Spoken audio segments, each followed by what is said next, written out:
According to multiple reports, Alex Bregman appears to be nearing his decision. The decision has come down to three different teams according to those reports: the Chicago Cubs, the Boston Red Sox, and the Detroit Tigers. Let's dig into it and much more here next at The Upside.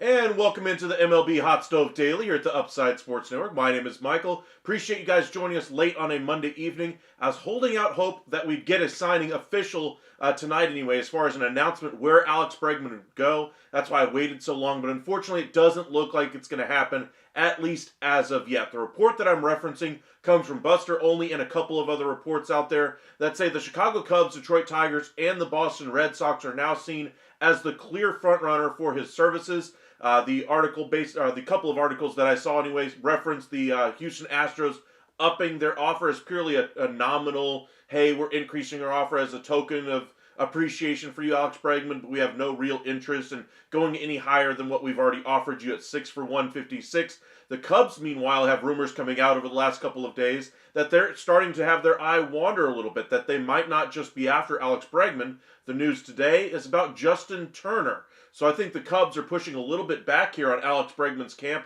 saying, hey, we've already extended you a very good offer. You're going to accept our offer because we know you don't want to go back to Houston at the number they've offered you. We know the Red Sox don't have a long-term contract on the table for you. We know the Tigers don't. We know you don't want to go to Toronto, so we know you're going to sign here. Why are we going to continue to bid against ourselves? Why are we going to continue to try to increase that salary offer to you when we know right now, if all things being equal, every team just left that offer on the table, you would sign that deal? Why do we need to bid against ourselves? So I think this is the Cubs pushing back a little bit. But let's talk a little bit about that report itself. That it names the Cubs, Tigers, and Red Sox as the favorites here. First, we'll start with the Cubs. The connection there is obvious. They're all in it for 2025. They're trying to win right now. There's no hesitation here from the Cubs front office as their interest in Alex Bregman. Still got to be smart about it. You don't necessarily have unlimited resources like a team like the Dodgers, Mets, or any one of those other teams, but you still have pretty deep pockets you can draw upon. You have a free agent to be in Kyle Tucker. You're trying to prove to him anyway, to try to re-sign there. Alex Bregman would be another piece that they could really add to prove their legitimacy there in the NL Central. I think if they get Bregman, they're the winners there in the NL Central, but we shall see. For the Cubs, the biggest issue for them right now is going to be whether or not they can convince him to finally sign on the dotted line. Now, the other two teams that I referenced are looking more of a shorter-term contract here.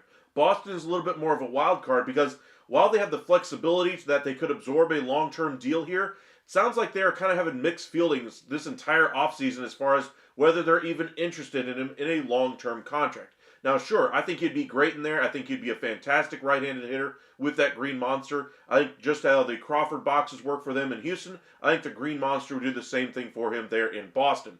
But let's look at the situation here. Boston has bad contracts already on their books in Yoshida and Story. Do they want to go after another guy that kind of fits the ilk of what Trevor Story happened, where, hey, this high-end shortstop is still on the market. Maybe we pounce on him and take a lower-than-market value contract with him and just see if it works out over the long term?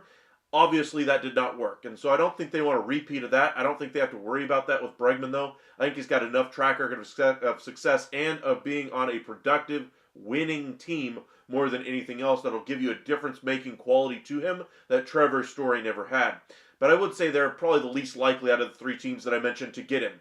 The last one, the Detroit Tigers, I think that would be his preferred destination if the money was there as far as a long-term deal. But it sounds like there is not a long-term offer on the table. The best offer we've heard so far is a 6-year deal with either the Blue Jays or the Chicago Cubs with an opt-out after the first year. Astros, the only one we've really heard any numbers on, 6 for 156. Sounds like they upped it to 6 for 160 just to make the numbers a little bit more rounded. But in either direction, it sounds like he's going to have a very difficult decision. Does he take the short-term deal with the opt-outs with some of the smaller market deals or smaller length contracts with Detroit and Boston, or do they go after the Chicago Cubs offer and say, hey, we'll take that opt-out contract, but hey, give us an option on the back end of that deal as well to bump this contract value over what Willy Adames would make. I think that's really the sticking point right now. I'm sure the Blue Jays have multiple different types of contracts on the books for him.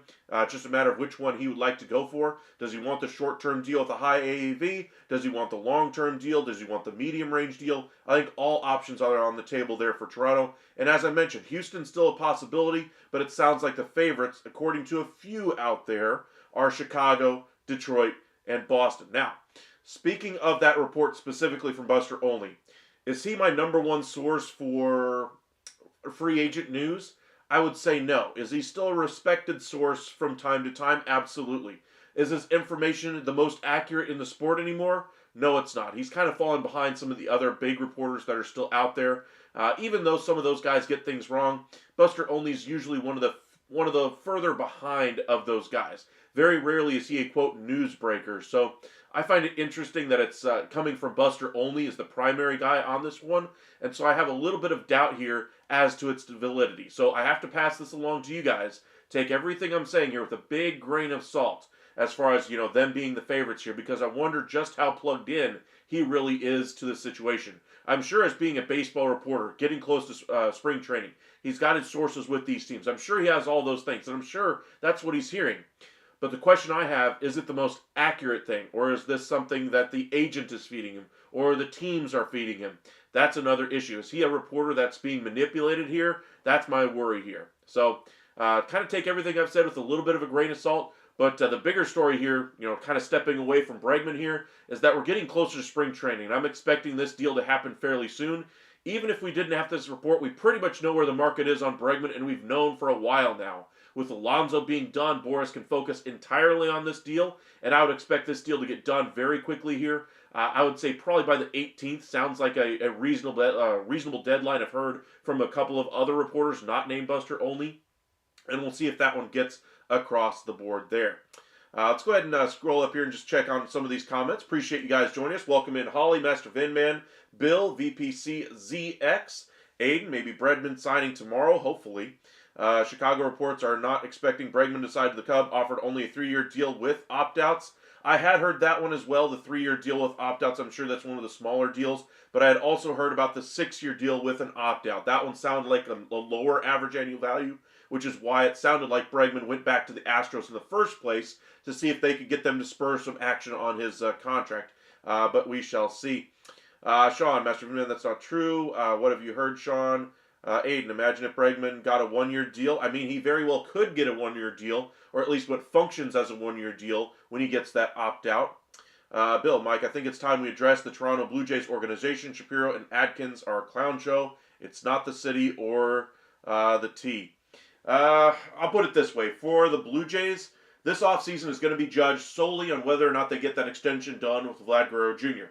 If they don't get it done, obviously a miss of an offseason. Once again, they swing and miss at several top-flight free agents and miss, and more misses. The bigger issue here is that the ownership group doesn't necessarily have an issue with Adkins or Shapiro anyway. That's the bigger issue there. There was some rumblings from the national media that, hey, maybe the ownership might be, or the front office there might be on the hot seat, that we could see a changing of the guard there. Well, contrary to popular belief among the American news outlets, some of the Toronto news outlets have basically kind of said how the ownership there is in lockstep with that front office. And while there might be some disagreements, in general, they're pretty happy with with what they've done. Now, are they happy with the result on the field? Obviously not. That's why they have a mandate to try to win in 2025. Could things change? Absolutely. Could losing Vladimir Guerrero Jr., an organizational, mountain-shifting change in your organization, change things from a perspective of the front office? Absolutely.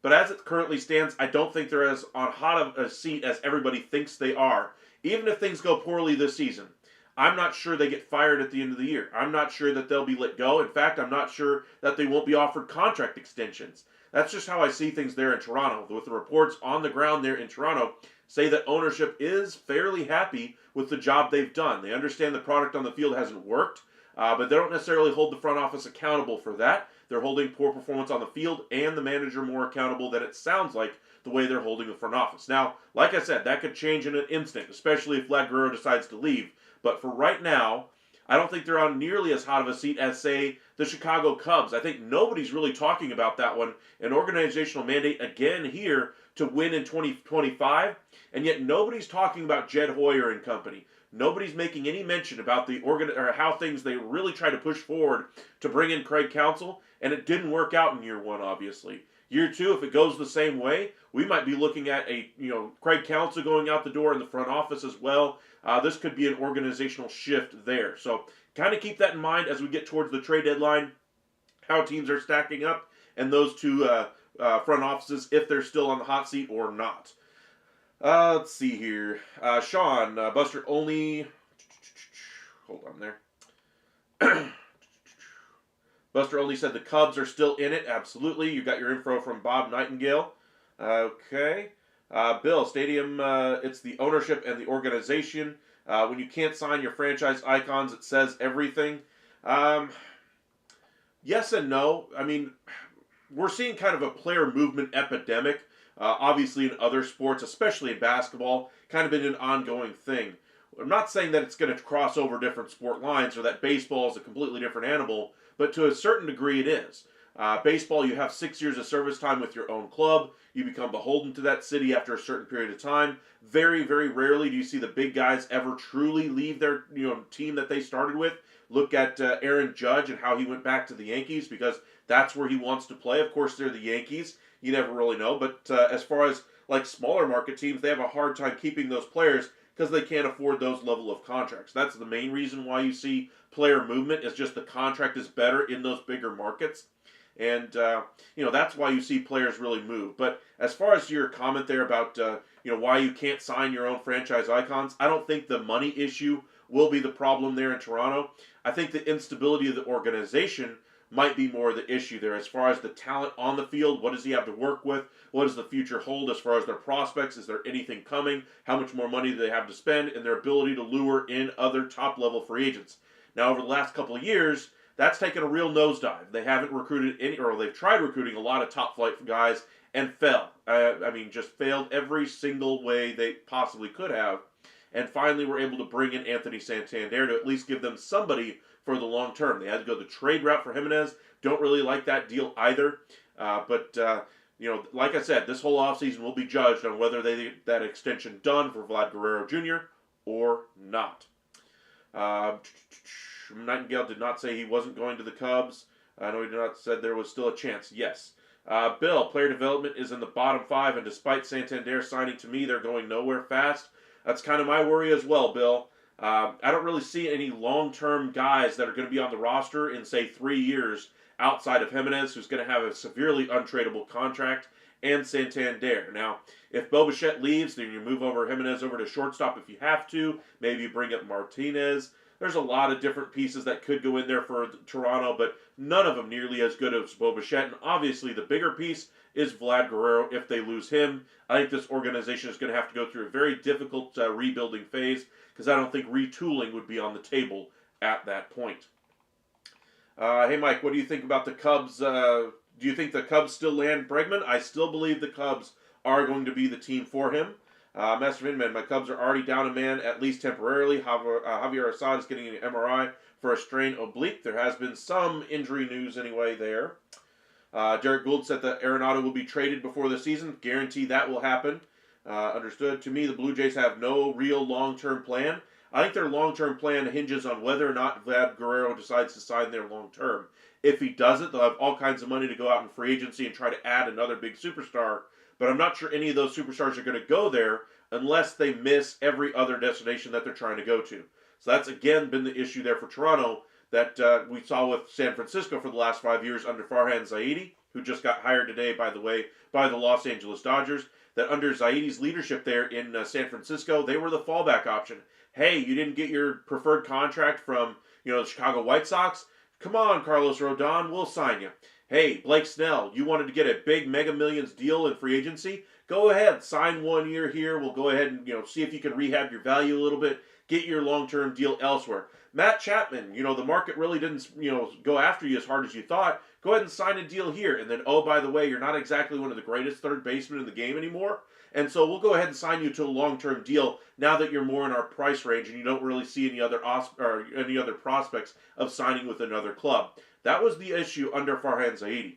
Now with Buster Posey in charge, the narrative has changed around that organization. They turned it around by signing Willie Adames. Looked like they were going back down that road again after missing a couple of other top-flight free agents, Corbin Burns, Roki Sasaki, and they quickly pivot and bring in Justin Verlander, again cementing their change from Farhan Zaidi's leadership. I've talked about this quite a few different times anyway, but looking at the way the Blue Jays have structured their team over the last couple of years, they've done what the Giants did under Farhan Zaidi, is go after these type-flight guys, which is fine, go after them, and if you miss, you have to have a backup plan. You have to have some type of plan that gives you long-term success, not just, we'll try again next year. Kind of tying this in with some of my own memories from sports history. You remember when the Mavericks won their title in 2011? You remember what they did immediately after? Cuban said, hey, we realize the salary cap and the way the landscape is changing in the NBA, we're not going to be able to keep these guys. And so they didn't bring back Tyson Chandler. They didn't bring back Jason Kidd. And so that title team never had a chance to repeat itself and got blown out on a NBA Finals rematch by the Miami Heat on Christmas Day later that year. Fast forward 3, 4, 5 years later, and every single offseason it's planned powder. Keep our powder dry so we can sign a big free agent every single offseason. Hey, we miss on LaMarcus Aldridge. Let's go after Dwight Howard next year. Oh, we missed on Dwight Howard. Let's go after DeAndre Jordan. Oh, we missed on DeAndre Jordan again. Well, shucks. Let's overpay for Wesley Matthews. That's what we're seeing right now from the Giants in years past. Now with the Jays, I hate to see them go down that road. You have to have a long-term plan in place. And luckily enough for them, they got Anthony Santander. That's one. Where's the other long-term pieces for the Blue Jays going forward? That's the issue there. All right, let's kind of catch up on a few of these other comments there. VPCZX, the Toronto Blue Jays offseason this year is like Rachel Ziegler Snow White trailer, just bad. Okay. Let's see here. Hank, I always feel the desire to watch Major League at this point, at this time of year. I think all of us do. We usually get to see that about 4 or 5 times on MLB Network by this time a week anyway. But spring training is here, and they're finally going to actually start covering the league once again. I want to see what their programming looks like this year because they basically trimmed everything in the offseason. Sean, when only said soon, I'm thinking sometime this week. That's kind of the thought process. As far as a timeline, in case you guys are wondering, been basically talking about Bregman ad nauseum for about a week, saying the deal has got to be close. Numbers haven't really changed, and they really haven't. But spring training for most teams, you're looking sometime between now and around the 18th, first couple of days of spring training as far as getting this deal done. That's kind of my thought process here as far as when they get that deal done. Bregman to the Dodgers, surprise, Nando. Welcome in. Appreciate you joining us. I don't think so. MP, I agree with you there. Absolutely not. We got about 40 of you guys with us right now. Be sure to hit that like and subscribe if you don't mind. Goes a long way to helping out our channel. We'll be live earlier tomorrow night going into some of the first steps of spring training, going into a little bit deeper analysis of how the offseason worked out, what teams improved the most, what did teams improve the least, what opportunities are still there for teams to improve, and we'll get into some trade talk as well.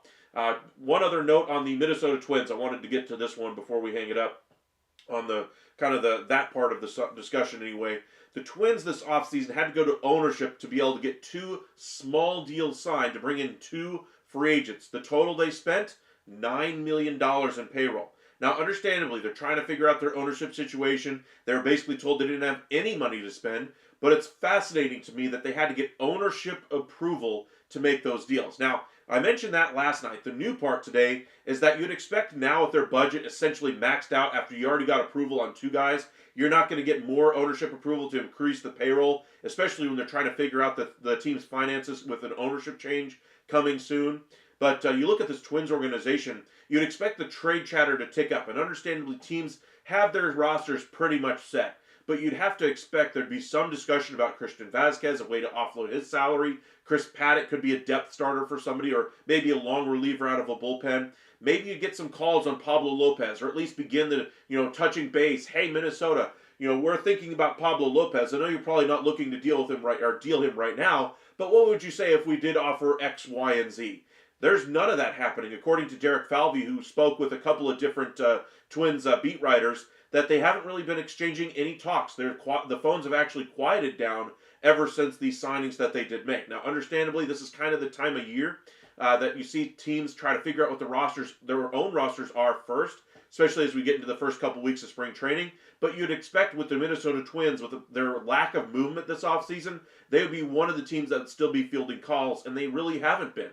That makes me wonder what the rest of the market is going to do as we gear up towards spring training, and if they're just going to hold off on making these trades like a Dylan Cease, like a Michael King, like a Luis Arraez, until we get closer to this opening day. So that's something to kind of keep an eye on, that those things might take a little bit longer as teams have kind of quieted down on trade chatter. Now, understandably, this is just one team that's saying that they really haven't been taking any calls.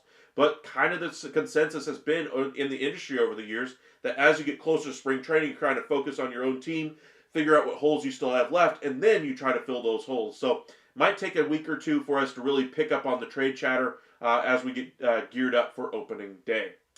Alrighty, Sean, Derek Gould also said that Arenado would be traded before the season. I do agree there. As far as the Arenado update for today, no real updates on that one as far as teams, etc. But again, I'll just reiterate, the Cardinals were the team that reached out to the Dodgers, to the Yankees, and to the Red Sox. That tells me the Cardinals absolutely want to move on from Arenado before the season, and I believe the reporting there. I mean, Arenado is a good veteran leader on a team that doesn't need a good veteran leader right now. They have some good leadership already in place. They're going to be going very young this year. They need those at-bats to be freed up for those young pieces. Now, on the other end of things, Arenado represents a good impact player to come into your pennant race. Say you're the Dodgers. You're already perceived as the favorite to win the World Series. What's one more major addition? If you guys want to check out the long, lengthy discussion we had about for all the reasons why it makes sense for the Dodgers, for the Yankees, and the Red Sox, I invite you guys to check out the live we did last night. But it still holds true today. I mean, the Dodgers are the favorites in the National League. I mean, we've talked ad nauseum about the reasons why it makes sense. But again, it's just improving your ball club. They're rolling in money right now. What's to say they can't get a deal done? And especially with the Cardinals being the team reaching out here, they might be able to get them to eat more money. Same thing goes for the Yankees. Same thing goes for Boston. I don't buy Boston being one of the quote-unquote favorites, according to only to land Alex Bregman, which leads you to believe if they are looking for an improvement via a bat, maybe they would go with a shorter-term deal here with Nolan Arenado, depending on, of course, how much the Cardinals are willing to eat of that deal. For the Yankees, the only way I thought they would be able to bring in a guy like Bregman or a guy like Nolan Arenado would be if they traded away the contracts of Stroman and DJ LeMahieu. Short of that happening, there's no way they were getting Bregman. However, if they found a taker for Stroman, I thought there was a pathway they could get Arenado, and it seems like they might not even have to get rid of Stroman to be able to bring him in either. Now, as far as what the Cardinals would have to do, you're probably talking about eating $30 million of that deal, which basically would leave the Yankees with about $10 million per. Maybe you put $20 million of that in the first year, so that really doesn't impact their tables this year, but you let the Yankees pay the years 2 and 3 that are left of that deal. That'd be one interesting way that the Cardinals could structure how they pay off that deal to make it work this year for the Yankees and let the Yankees figure things out in years 2 and 3 that are left on Arenado's deal. So that's kind of your update there for Nolan Arenado. Still the same 3 teams in it. Anytime you say the Dodgers are in on any player at this point, you have to keep it in your mind that, hey, if they have interest, if they're even talking about it, if they're at least taking a call to see what their discussion is, you got to think they're at least a possibility here until he actually gets traded to another club or the free agent that is talking with the Dodgers signs elsewhere. Because again, Dodgers have told us over and over and over again, we're out, we don't have the money, we can't possibly fit them from a payroll perspective. We have too many, we already have too many position players, too many starters, too many guys in our bullpen. We have no way we can fit all these guys on the roster. Well, I mean, come on. How many times have we seen them say that this offseason and then add? There's a way you can add players and still be able to keep your flexibility here as you get into spring training. That's called the 60-day IL. There's a couple of players that the Dodgers are going to be moving there, and that's why you're going to see the deal that they just agreed to with Kike Hernandez to become official once spring training starts, and they can move those guys to the 60-day IL. The interesting thing as far as Kershaw is mainly going to be about timing. Do they get his deal done in spring training and move him to the 60-day IL? Or do they just say, hey, go ahead and continue your rehab. We won't worry about signing you until the very last minute whenever you're ready to come back and getting to some ramp up your rehab and get ready for the major league season. That's something we could see here as well. Just kind of curious to see which way they decide to handle it, but they're going to add him back some point this offseason. Locksmart, welcome in. Wonder if Bregman waiting on someone to get injured now, kind of getting late in the game. I think that was kind of the thought process with the Cardinals and Arenado. I don't think it's the same here for Bregman. That kind of money, you're not going to commit 6-7 years based off an injury you have in spring training. If he's looking for a long-term deal, he's not going to get it from a team immediately getting an injury and then all of a sudden jumping in the market here. That's not going to happen. Now, you might get a short-term deal, but he's already got 2 teams with good short-term deals on the books for him. The Tigers are the most prevalent there. Red Sox would love to do something short-term, it sounds like, but they haven't necessarily offered him a, quote, formal offer. MP, I would love for the Dodgers to trade for Arenado, but sadly I think he will end up with the Red Sox. Everyone seems to be against that trade. However, no one expected for Gavin Lux to be traded, so I expected Gavin Lux to be traded. In fact, I thought he was going to be the main piece of a Devin Williams trade. That was the one player I thought the Brewers had identified that they would like to go after. And when the Yankees basically made Nestor Cortez available at a position of need for them, they went for the starting pitcher instead. Gavin Lux, to me, was an expendable piece on this roster, especially considering his injury history with that Dodgers organization and the multitude of players they can utilize at second base, at shortstop, at third base that kind of fill the hole of what Gavin Lux could really play. Center field as well is pretty much locked up now. They don't need a player like Gavin Lux, so they utilized him to bring in future assets as well. Master Vinman, is Evan Carter a candidate to hit leadoff for your Rangers in 25? I thought Marcus Semien was your leadoff. Semien has been the leadoff guy. I think the Rangers are starting to tinker with their lineup a little bit. Good on them. I think Semien is probably best served as, say, the number 5 hitter in this lineup is how I would structure it. I would put Langford in that top 4. I would put Corey Seager in that top 4. And then it's just a matter of who earns the spots. I think Evan Carter, if he shows in spring training he can hit right-handed and left-handed pitching, then I think he might get a chance at that leadoff spot. If he's unable to do so, then I think the Rangers do something a little bit different. Maybe they go with a platoon option, say like a Josh Smith whenever there's a righty on the mound. Maybe they go with a guy, like Ezekiel Duran or Leody Tavares, or maybe they just go with Marcus Semien again at the top. I think if they go that route, I'd prefer Marcus Semien myself. But Josh Young is probably going to be in that top 4. But I think they need to get those young guys at the top of that lineup. And Adolis Garcia probably moves down to that 5-6 range as well in my preferred lineup for the Rangers this year. But as far as going into spring training, high hopes for Evan Carter. But 1 priority, he's got to show he's healthy. 2, he's got to be able to show he can handle center field again. 3, he's got to be able to show he can hit again, just right-handed pitching. And then 4, he's got to show he can handle left-handed pitching before you worry about any of the other stuff as far as where you place him in the lineup, etc. I think he's a great piece for the Rangers to have, but I think this year is going to be all about Wyatt Langford. His ascent to a star with the Texas Rangers this year and putting him in the best spots to succeed. There was some discussion that you put him as leadoff hitter. I wouldn't do that. Now, I would hit him behind probably Corey Seager, maybe in front of Josh Young. That'd probably be where I would put him as the number 3 hitter in the Rangers lineup this year. Alrighty. Let's see. Let's go ahead and head over to X and just see if anything is happening this evening. Luka Doncic had his debut for the Lakers. More bad news for the Mavs as they lost a nail-biter in overtime. Shocking, I know, with another injury for them. That's kind of your basketball update since we've been talking a lot of basketball the last couple of weeks with the trade deadline. Bunch of relief pitchers got signed. Doesn't look like anything happening at the moment, though. Just kind of checking and see if I missed any headlines for you guys. Yankees did get another lefty reliever, Tyler Matzik, for their minor league deal anyway. Let's check out MLB trade rumors. Another minor league deal for the Yankees on a catcher.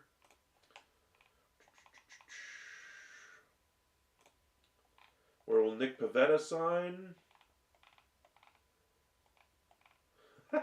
They're literally listing every team. Can you tell they have no idea where Nick Pivetta is going to go? Literally every team is listed in the poll. That's pretty funny. At that point, why even have the poll? Why even publish the article? Just say, hey, Nick Pivetta hasn't signed anywhere. Should he have signed that qualifying offer? There's your hook to be able to get him to sign, or to get people to click on the article. Reds wear number 14 on the sleeve to honor Pete Rose. That's a good gesture for them. Rose and the Reds organization kind of healed some wounds over the last couple of years, so it's good to see them kind of finishing it off and doing the right thing. All right, before we head out, I want to get in some trade talk. We haven't really done too much over the last couple weeks with trades, but I do want to get into some of these. All right, so a couple of names that we've been hearing the last couple of days. Dylan Cease, of course, has been the one we've talked about quite a bit. We talked about Nolan Arenado. We'll do one of those actually, probably here first. Mr. Vinman. Also, I read that Padres are open to trading Xander Bogaerts. Have you heard the same? I heard that earlier this offseason, but after how year one went, no surprise. I mean, he was, around a 1 WAR? It was awful. They're going to move him back over to shortstop. I don't think they're going to find any takers for him. I think that's the bigger thing for you, Master Vinman. As for Xander Bogaerts, no team is going to take on that deal right now. He has to rebuild his value first. I think he's more valuable right now to the Padres than any other team anyway. So it's more about getting him right and getting him back to his natural position and hoping things work out for them there. Now they're actually acknowledging Rose, shaking my head. They are. Yes, they are. Alrighty, let's do some trades here. Let's start with the Cardinals because I want to do Nolan Arenado first. Let's look at the Dodgers. What would it take to bring him on?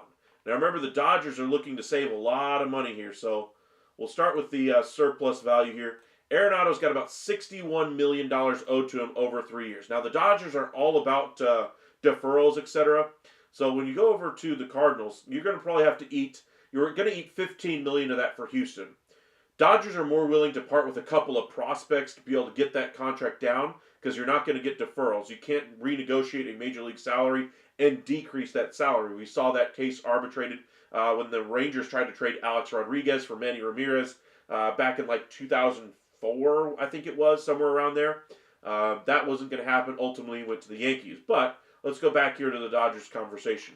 Let's say the Cardinals up their offer and say, hey, we'll eat $30 million of that contract, Dodgers. There's your quote-unquote deferral.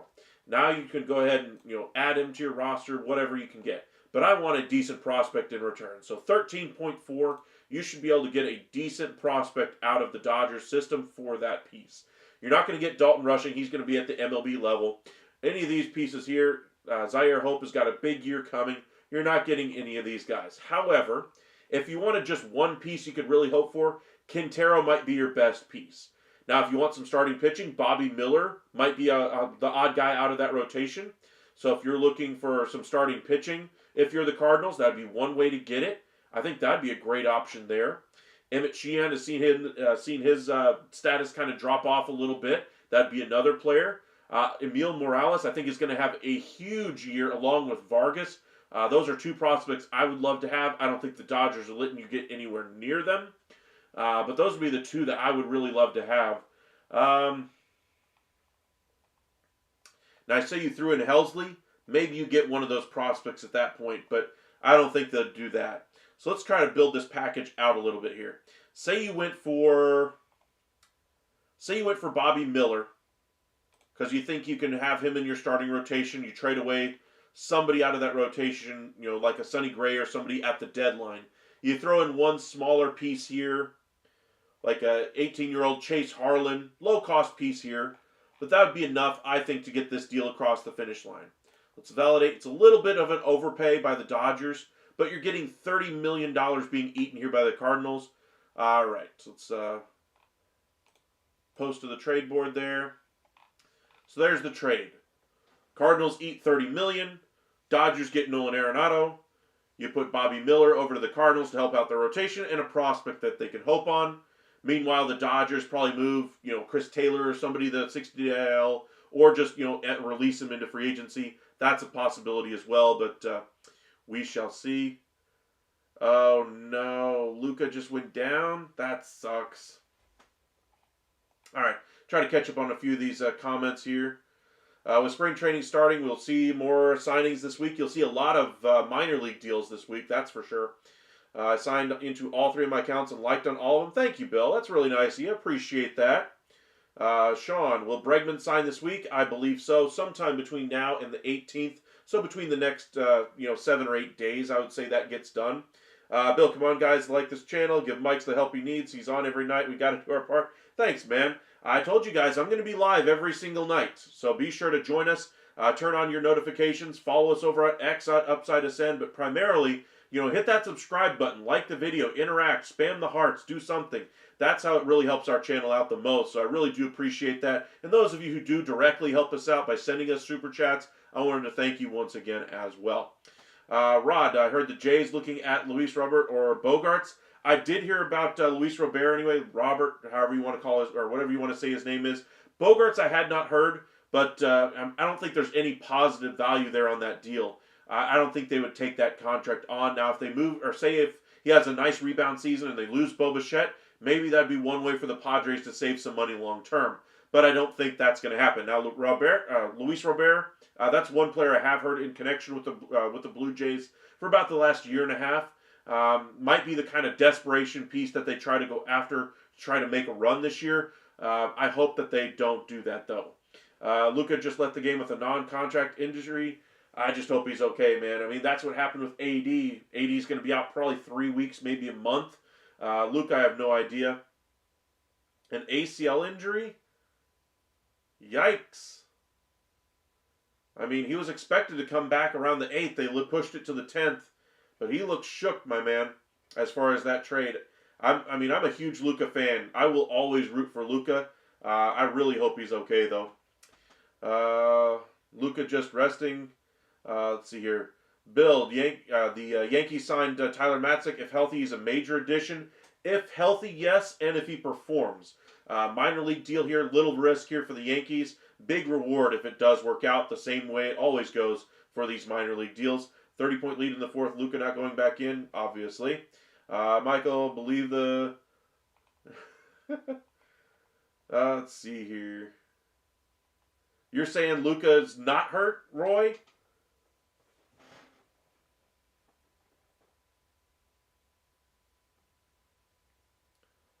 I'm just checking notifications. I'm sure I would have gotten one or two. Maybe they're just... I don't see any notifications anyway. Alright. Let's get back to another trade, shall we? We just did one for the Dodgers. Let's do another one here. Let's do the Cardinals and let's do the Red Sox. That's the one team a lot of people have been connecting to Arenado the last couple of weeks. But let's look at the Cardinals. We're going to throw in Arenado. We're going to say they throw in, I don't know, $20 million, maybe 30. Let's do 30 just to kind of keep things even. What could the Red Sox give in return? Well, if you're looking at the Red Sox, let's see here. You're getting to around, let's see, David Hamilton. You're not really going to go that direction. You could go another positional outfielder. I don't think they do that one. Perellis makes sense. Cespedes makes some sense.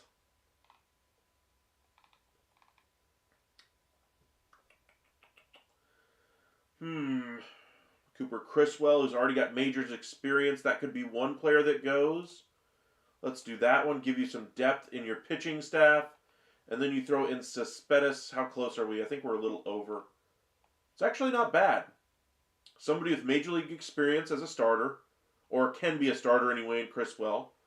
Probably going to be more of your bullpen, long relief guy. Get some spot starts anyway for the Cardinals. Get some run in the second half of the year after you trade away some veterans. It's not a bad deal. Validate the trade, fair trade, post to the trade board. There's your deal for the Red Sox. That's their version of the same deal we just did.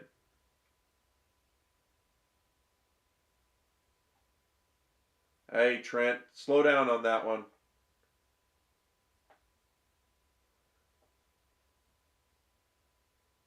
No, we don't talk about that crap in our chat. No, thank you. All right, let's go back and do the Yankees. Let's do one more.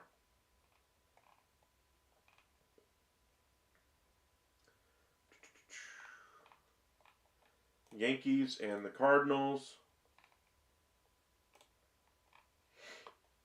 All right, Cardinals. Let's go ahead and put Arenado in this deal again. Now remember, they have to eat quite a bit for this to make sense for the Yankees. So let's still do 30. That way it's still the same. And let's see what the Yankees could give up in return.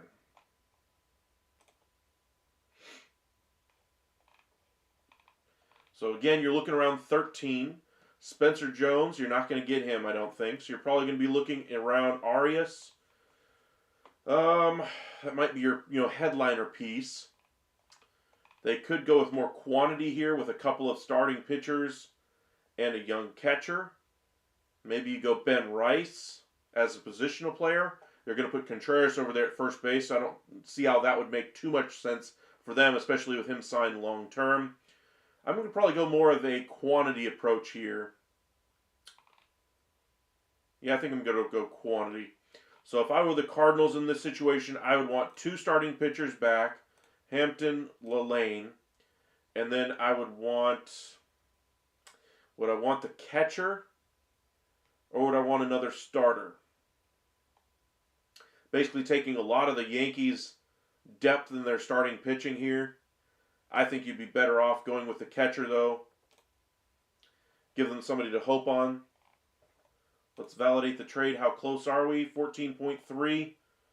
Post it. So there's your Arenado deal and cash to the Yankees in exchange for a couple of starting pitchers that are probably not major league ready yet. Probably need a little bit more seasoning down there. And then a young catcher to hope on there.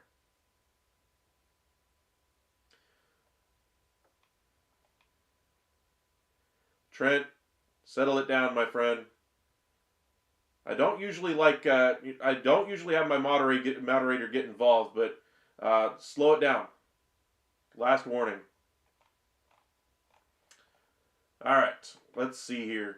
Let's go back over and do another trade. Let's do something a little bit different. We've talked a lot about Dylan Cease. I want to do something a little bit more unique.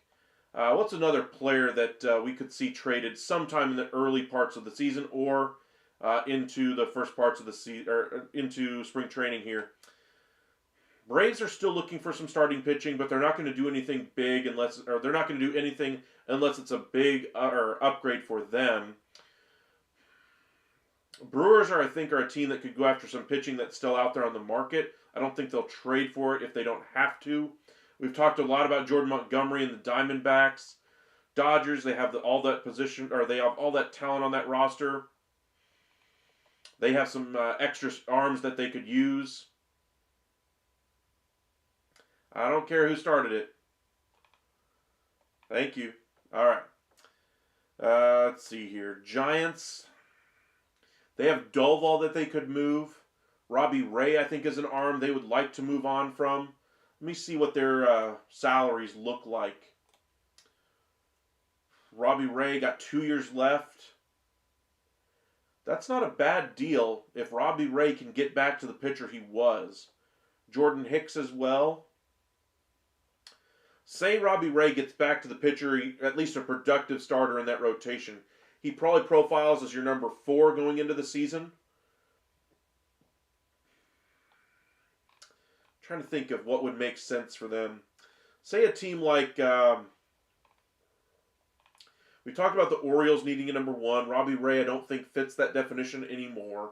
But say the Cubs are looking to improve for this year. Just to kind of throw a team, at the wall here. Say you trade Robbie Ray. Let's say Ray's value increases to say around 30, gives you an extra $4 million in field value. His salary would have decreased a little bit by that time, so we'll account for that by the salary that we'll throw in this deal. So say you throw in, I don't know, $20 million. When that's a big throw-in from the Giants, that's roughly 40% of his salary. But say you're throwing in that much to account for the field value difference. So really you're throwing in about $16 million of that remaining deal. Okay, so your relative value that you'd have left is negative 3.4. So you're not going to have a whole lot left. The main reason why you do this for the Giants is you free up money to go after whoever you want in free agency next year. You free up money to go after Vlad Guerrero. You free up money to go after Kyle Tucker. They're expected to be big players in free agency next year. That's the reason why you do it. For the Cubs, the only reason why you do this is if he has a good year to start the year, and then you bring him in. So what would it cost you to bring him in? Like I said, negative 3.4. You're not going to have to not going to have to do a whole lot here. Jamison Tyon's already on your roster. Brazier you just brought in. Carson Kelly, you're not going to do something like that. None of these negative deals really work for you. So if you throw in, say, let's do like a young person here. Say like a very young, Fernando Cruz or somebody like that. Give them one prospect to the Giants. You're still kind of doing a little bit of an overpay, so maybe you do 25 to account for the field value going up enough to make it worth it for you. Let me edit this to the Giants. So that'd mean Robbie Ray's really recovered from his value. Oh, wrong side. Let me switch it back over here. 25 to the Cubs. There you go. Not too bad of a trade here. Maybe throw in another low-cost guy as well if you're the Cubs. Say you throw in another young shortstop, Alexi Hernandez. Not bad. That's a small trade that I think the Cubs, if they're having a good year and looking to try to win, that they could try to do. You're just here for these mock trades. It's pretty fun, I agree. That's 100% true. Jays also need a solid backup catcher as well. I would agree, but I think they're going to go more in free agency than trade for it. One way that they could do that they did for Jimenez would be to go to Minnesota and try to help them out of their or their salary situation. So say if the Blue Jays are looking for an upgrade at catcher, let's go ahead and do that trade since you mentioned the Blue Jays. Twins, their negative value.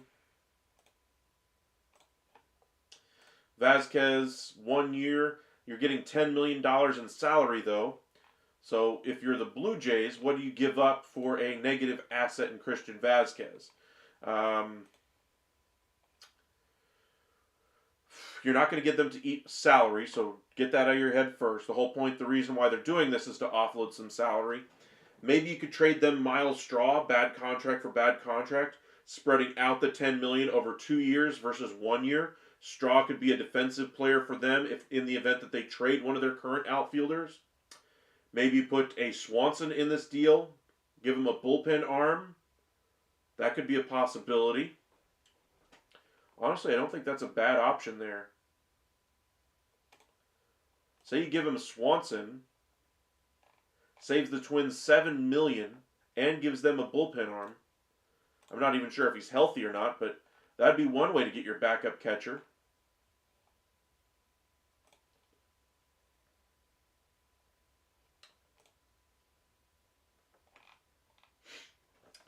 Bogarts for third. I don't know about that one. I would rather have him at shortstop. I could see them getting Nick because he's Canadian, but the trade market is now for a third baseman now.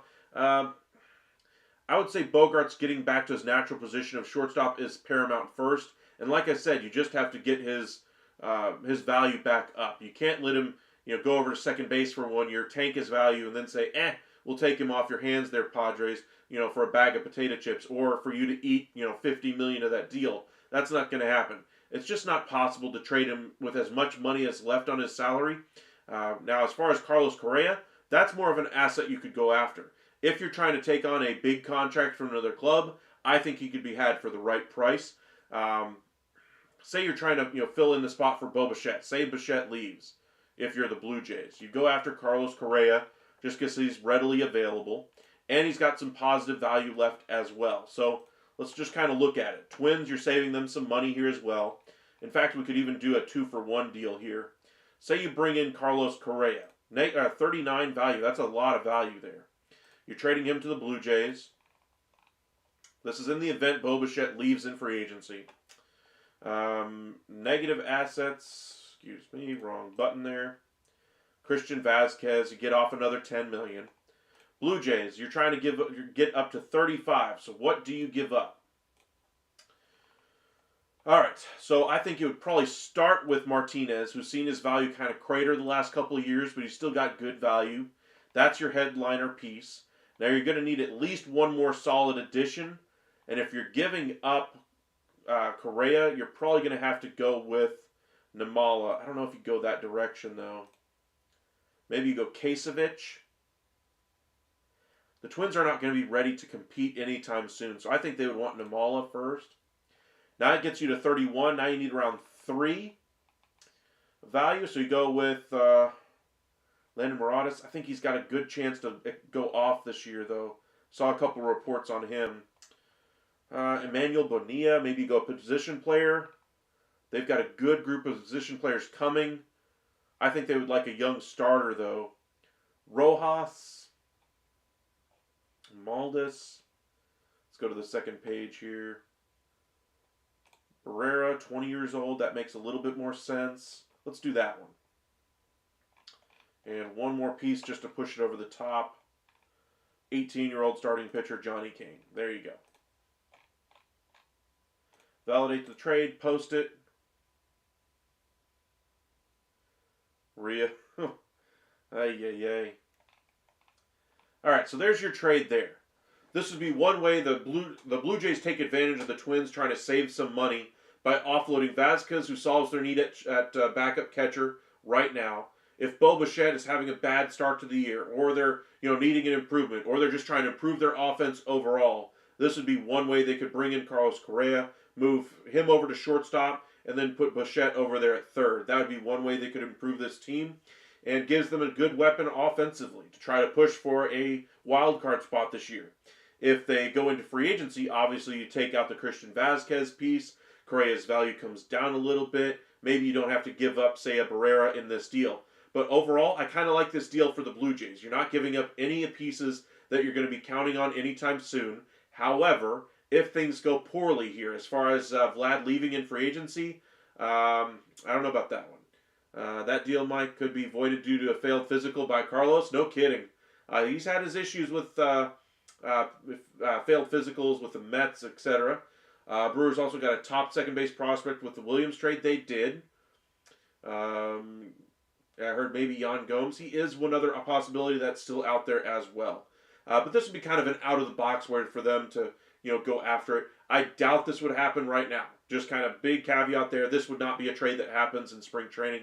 This would not be a trade that even gets done probably in April or May.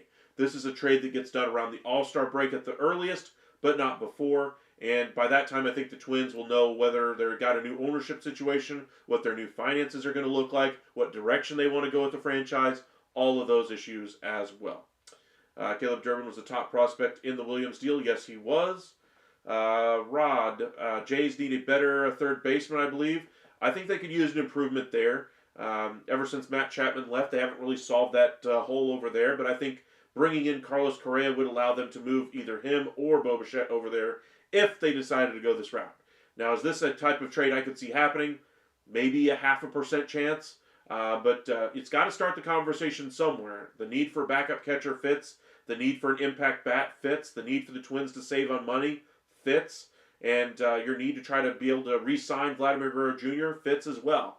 Trying to bring in a piece that try to convince him that you're going to have more stability long term. Nothing says stability like 8 years of control left on Carlos Correa. Alrighty, appreciate you guys joining us tonight. Not too much happening in the world of baseball. The one headline, of course, is Alex Bregman, according to Buster Olney and a couple other reports, has got it narrowed down to sounds like 3 favorites: the Chicago Cubs, the Boston Red Sox, and the Detroit Tigers. Curious to see that the Toronto Blue Jays and the Houston Astros were not mentioned, but those are the 5 teams that are still in it, with the 3 teams that I just mentioned being the favorites there. We'll see where he goes, but it sounds like this thing is going to come to a head at some point here early on in the next week or so, with spring training about to get underway. Sounds like they want to get this deal done.